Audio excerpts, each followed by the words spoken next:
You hear a voice right now. Reading these words in your own tone, narrating your day before it happens. Arguing with people who aren't in the room, you call it you. It isn't. That voice has a name in cognitive science: inner speech.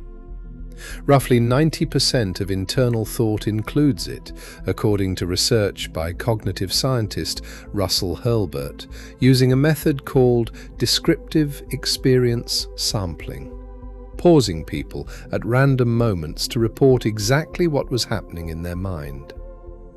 Not everyone hears it the same way.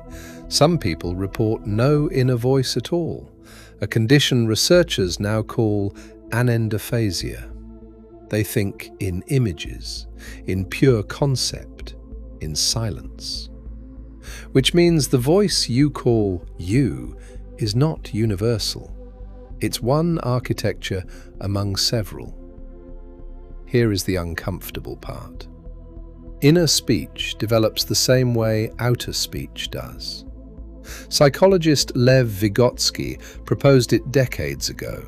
Children speak out loud to themselves first, then that speech goes underground, compressed, internalized, silent. The voice in your head is language you once heard from someone else, now looping, privately, forever. Your parents' corrections, your teacher's warnings, every sentence anyone ever said about who you are, some of it is still running in there, uncredited. You assume the voice originates from you, a single unified narrator behind your eyes. Neuroscience disagrees. Michael Gazzaniga's split brain research in the 1960s and 70s found something strange. When the two hemispheres of the brain were surgically separated, the left hemisphere began inventing explanations for behavior it hadn't actually caused. He called it the interpreter module. It doesn't just narrate your life, it fabricates reasons after the fact and hands them to you as truth. The voice in your head is not reporting reality, it's writing a plausible story about it, in real time, without telling you it's fiction. So if the voice is not you, who hears it? This is where cognitive science hits its ceiling and philosophy takes over. Descartes anchored identity in thought itself. I think, therefore I am. But he never explained who is doing the observing when thought is being watched. Buddhist philosophy arrived at a different answer centuries earlier.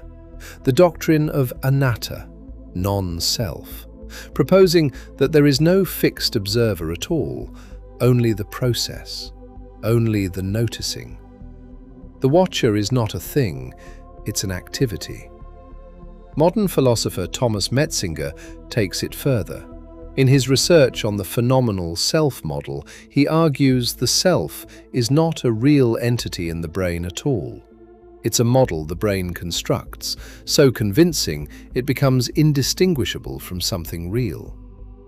You are not behind the voice, you are not in front of it, you are the modeling process itself, happening so fast it feels like a place. This is not a trick of language. People in deep meditative states, and in certain rare neurological conditions, report the inner voice going completely silent. And critically, they do not disappear when it does. Awareness remains, observation continues, the narrator stops narrating, and something is still there to notice the silence. Which means the voice was never the self.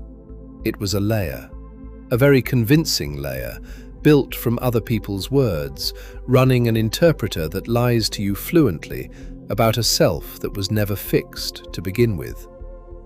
So who is the voice inside your head?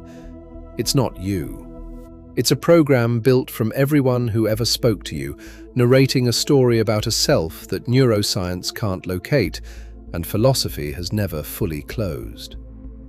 You were never the voice. You were the one who noticed it was talking.